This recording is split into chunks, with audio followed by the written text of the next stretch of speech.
Yo, what's up guys? We're here at Robert Ravani's house. This place is an actual castle and we're about to go in. We're literally in Beverly Hills. This is gonna be insane. So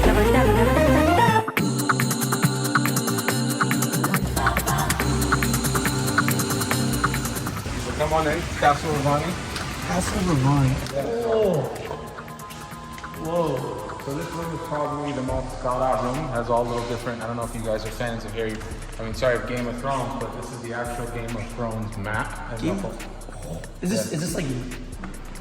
Yeah, so it's the actual map, and then just to add a little bit of fun, I put some spikes at the bottom just to make it a little bit more aggressive. So sick. So as we started filling in like the different pieces of the house, right? We looked up at the ceiling and we're like, okay, well we gotta put something on the ceiling above these ladies because it just looked empty. So those mirrors are actually 15 feet tall a piece. Whoa. And they weigh 700 pounds. This is one of my Chinese artifacts that I bought. One of the checkers of the house, it's called it. Wow. Yeah, and then we got this is one of actually my favorite pieces in the house. Is like this custom woodwork. It's 100 plus years old. And if you smell the inside, which is my favorite thing. Describe it to us. It's like... I don't even know how to describe it. No, it reminds me of my youth. It's just like old world. It just yeah. It's like very good wood. Yeah, I don't know how to describe it. It's good. So the main piece, the main focus of the house is the Game of Thrones chair. Oh. This thing cost me like $50,000 to get imported from Russia. From 50,000? From Russia, right? So the crazy part is I didn't really pay attention to how big it was, right? So when you look at it from the side, it looks pretty big from the side. But there was a back piece, a rounded back piece, that it made the chair pretty much come out halfway to the hallway. So what I ended up thinking is, okay, how do I reduce the chair down, right? So I cut the back side of the chair in half. And then when we had the installers here, we're like, okay, well, we need to put it somewhere. I ended up putting up there on the ceiling. Oh. So that's the full chair. Yeah, that's the full chair. Together. That's the back half of this chair just put up there, and then I put a dragon for viewing purposes up there. And yeah, it's I think it's the most badass piece in the fucking house. Make a deal. A business offer. Dude, the mural up there is fucking crazy too. Dude, if I were you, I'd sit down, come down here and just... Have all my business meetings like... Yeah, you're on your Zoom call. How can I help you? So the other fun thing are the sculpt chairs. I love these driveways. They're just so unique and one of a kind. You really don't find them much, but this was the room that I got to take over. My wife didn't have much say in it, so... Harry Potter room. Yeah, it's actually a Harry Potter room. So the ceilings, as you can see, fucking epic. Love them. We even have a custom-made potions. Oh, dude. No way. So like this actual antique is 300 years old. So when you touch the glass, like it's how old glass was made. It's like legit. It's legit, like from like the Vatican kind of like glass. What? Yeah. Some of them have like these eyeballs and whatnot, and like all that stuff. I'm like, is it real? That's amazing. Whoever sits on my throne, that's his eyeballs right there. But yeah. So you have all the potions from the movie. Basilisk Fang, that's dope. Did you throw like parties here? All People? the time. You gotta have me out there. Yeah, all the time. Yeah, we got dragon skin on the walls. Dragon skin. What? What is that actually made of? Dragon. We slay Just dragons. say Put them on the walls. It's dragon. And then this chair is probably the most unique chair I've ever seen in my entire life, with all the individual carvings of cherry wood. What? Cherry wood. Okay. Yeah. That's amazing. So yeah, each one of these chairs are probably $50,000 a pop. 50,000. Yeah. Wow. So the next room is the jungle room. Jungle room. The jungle room. Dude. So yeah, inspiration for this room was me saving my marriage. My wife was sick of all the crazy, intense kind of looking things, so I said, okay, I'm gonna give you a room that's nice and soft and looks like there's butterflies on the ceiling and it's nice and pretty and girl-like, and she has her bar card in the corner. I feel like you go from like the war room to the peace room. Yeah, at some point when we have kids, you gotta make it nice and playful, so. Are these Louis V Mona Lisa pillows? Yes, sir. Is that custom made by them? Custom made, and then we use our Versace pillows. Wow. Yeah. How much do these like pillows go for? Do you know? Probably $500 a pop. Okay. Yeah, nothing crazy. The next room is the dining room. Sorry, we're having an event tonight, so the dining room's not fully up, but we got the custom lining mirrors. You got the crowns on top, so you can feel like the king and queen. And my favorite piece in the room is the Chinese art that's like 100 years old that we made into a picture, like a frame, let's call it, so you could look at it while you're dining.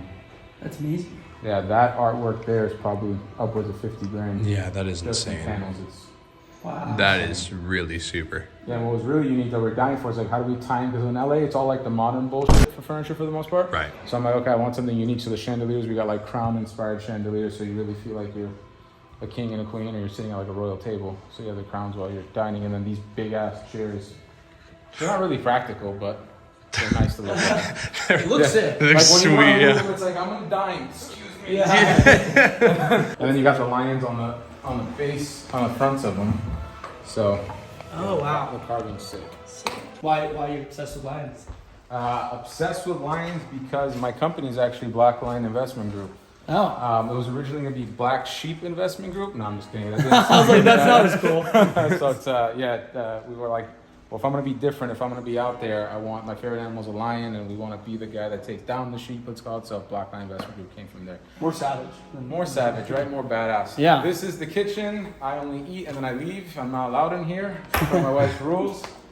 I would check out my fridge, but my wife would probably kill me. Speaking of the fridge, my God. Yeah, is this fridge big enough for the thing? Oh my This looks God. acceptable. That's all you. I love it, man. I've never seen a bigger fridge. Grace, is this that stupid keto wine that you're trying to get me healthy with? You can figure that out, you're a boss. I'm not a boss. Just so I think it's like completely grounded at this point. Oh! there you You can go. open that. Oh! Oh! Yes, sir. He's a boss. You guys want? Have a glass. I haven't even had lunch yet. I like this little opening here we have as well. Like this is nice. And like honestly, the lights, dude, the lights are just like insane. So this chandelier was the most unique, probably. I mean, I don't know. I can say unique. Was the most difficult fucking piece I've ever procured in my life. Got it in Dubai. Cost $100,000. Dude, 100,000. that It's is a $100,000 chandelier. It's like 250 individual glass pieces, Whoa. and it's about 15 feet long, I'd say. Maybe 20. Yeah. This is got a ship from Dubai. Took 5 days just to install it. It was a fucking nightmare, but ended up working perfectly. dude, pinkies up, guys. Like what the fuck? There you go. You want to talk about the staircase? Like, jeez, look at the stairs, dude. This is one of the best views of the house. You just get a nice view of the throne. You get to see the house, and you get to see the backyard and the pool and the canyon and all that good stuff.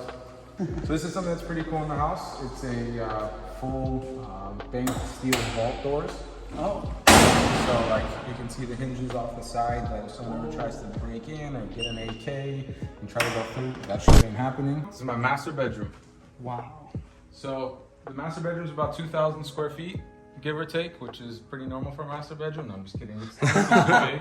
You can pretty much throw footballs back and forth if you wanted to, or get a basketball game. It's like twice the size of my apartment. Yes. You got a lot of cool different features. You got the crown chandeliers again at the top. You got the antique mirror in the corner that's like 50 plus years old. My favorite piece is the headrest and the headboard.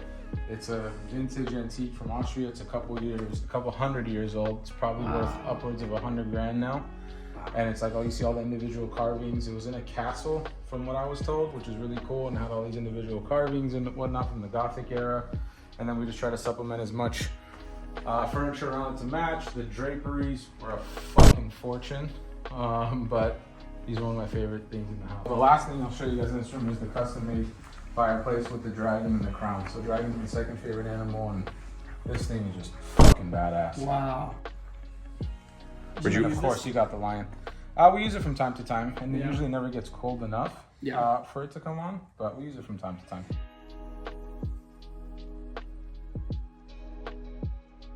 Oh. Wow. Yes, we like a view of the park. You get the dragons to hang out with you. It's like an Alice in Wonderland kind of style. Someone finally got it. Thank you. I mean, actually, when I was walking down there, I felt like I was gonna fall off the edge. It's like so sick. Thanks. Yeah. And then you got Beverly Park down there. That's where like all the multi-$100 million homes, Denzel Washington, everybody, all the celebrities of the world. So we are actually two houses. I don't know, during COVID, if you guys remember, Harry and Meghan moved to LA. They moved 2 houses down. Oh. Yeah, so they're part of You our guys like neighborhood. neighbors? Yeah, we were neighbors. You say hi to them ever? Their Secret Service was with them all the time. Yeah, I don't think. Yeah, they're they came like running guests. rolling, and they weren't walking around the neighborhood. For all your female viewers, the woman's bathroom. Wow. Whoa. Good God. Good God, indeed. This is sick. I got scammed out of this one. Fireplace by the bathtub. Yeah, and it's dude. overflow bathtub. Not that we ever freaking use it, but we could, but It's aesthetic. yeah, it's aesthetic. Like, where do you see this on a house? Like, Ladies, you're not allowed to hit him up. He's married. or are you? Her closet. Oh my. Yeah, like I said, I got scammed. Oh my gosh. Insane. Talk about a walk-in. Yeah, right. Walk-in. Bro, this is insane. Oh, here we go. Oh, yep. No, this is better. This is way better. So I couldn't convince her of getting a dark brown closet, so I ended up taking it. What kind of shoes do we got working here? I'm a big Louis Vuitton fan. Anything with spikes, Yeah. anything crazy. Like I got Wow. these badass, like French-inspired, old school. Whoa, what is the most expensive shoe in here? These are about $4,000. This is my favorite one. Woo! This is $15,000. It's all like individual custom pieces with like roses on them and whatnot. Oh, so these go together? Well, no, you don't wear different pants, but they have like all the crowns in them. Yeah, they got like the crowns in them and whatnot. Wow. Damn, Daniel. Hey, I didn't see you there. Welcome to my new estate.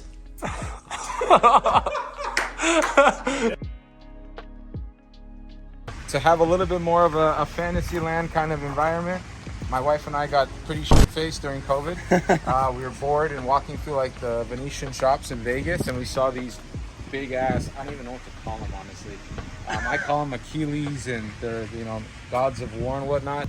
I put one of them here, and I put the other one on the opposite side of the yard over there. How much are these worth, would you say? Probably 30, 40K a pop. at this Damn. point. Yeah, so they're made of recycled motorcycle parts. Oh, that's So they're sick. strong as like, you could literally beat the crap out of it. I'm like 6'1", 6 foot, or on a good day. On Tinder. Yeah, on Tinder I'm 6 foot. Wait, how many years did it take to build? 7 years. Dude. Yeah. Yeah, the custom work in here is just like you don't find this in the States. It's more Europe kind of style. So how much is this place worth? $29 million. $29 million. $29 million. So how did this all get started? Like, how did you afford this? So in my late teens, the first company I ever created was I used to sell Jordan shoes, Nike Dunks, SBs, all that kind of stuff. So I sold that company for $150,000, and I knew there was more to life, and I wanted to make more money. I got into real estate. And you said you started this when you were just a teenager. I was like 16 years old, right around high school. That's when How did that happen? You just were like buying them up and reselling? So yeah, that's exactly it. I would see people like I didn't come from a lot of money, so when I was younger, I would want some more of these shoes, and then I would go and I would see that when they would be sold out at the store, they would go online and sell for double. And I'm like, it's a great business. Why don't I just buy more of them and just resell them? And then if I double my money, then I just paid for the shoes that I wanted and I got them for free. So all self-made from the start. All self-made from the start. I love it. Yeah, I love absolutely. people love the self-made. I Yeah. love the self-made. Absolutely. So yeah, that rolled into commercial real estate and buying shopping centers throughout 15 states in the United States. And now Blackline, which is my company, the latest venture is we really create these one-of-a-kind restaurant, lifestyle, hospitality properties all throughout the United States, but specifically South Florida.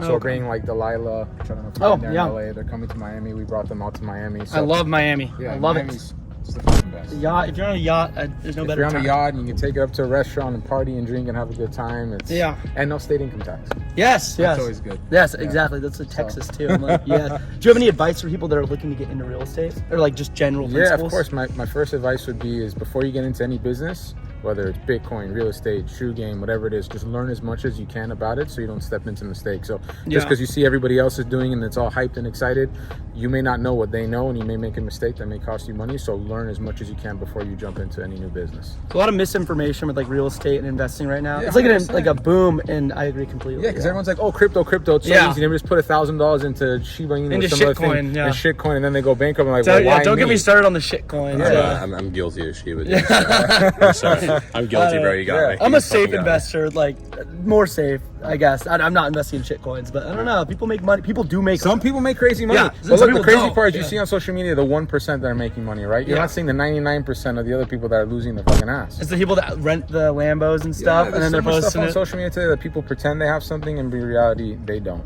Yeah. Right. For me, for example, I'm only 31 years old. I didn't get my first hypercar, supercar, whatever you want to call it, until I was 28 years old.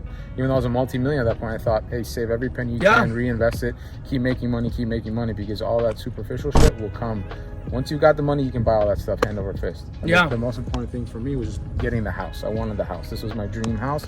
And that was what I was saving every dollar for to buy. It's an investment too. Oh, hell yeah. Appreciating. Yeah, I mean, some of these cars, people are buying them, you know, like they're spending all their money, they're leasing them or whatnot, and then they are depreciating. It's crazy. You see someone that has like an apartment that's $5,000, $7,000 a month, but then a car that's $5,000, $6,000 a month. Yeah. It's like, how does that make any sense? Yeah. Like, what are you doing? It drives me crazy. I'm like I mean, it's this new wave with like it's like these shit entrepreneur people that like, they're not actual entrepreneurs and they're posting it on social media and they're like, here's my lease car. There's so many people that like to pretend they know real estate, and then when it's like, where's your portfolio and what do you actually own? It's like you're coaching, but you have no experience. So how dare you coach? The course people, that's all they do. How dare you course and teach? Like, show me the proof that you've actually done, and then let's talk. How many deals have you closed? So over the course of my career, I've closed $350 million dollars in deals. What? Yeah, between shopping centers and restaurants and all that stuff, it's about $350 million. In the next 60 days, another $150 million. So we're gonna hit about $500 million by the time I'm 31. And you're investing all this money, so it's just gonna continually compound. Continue compound. Exactly.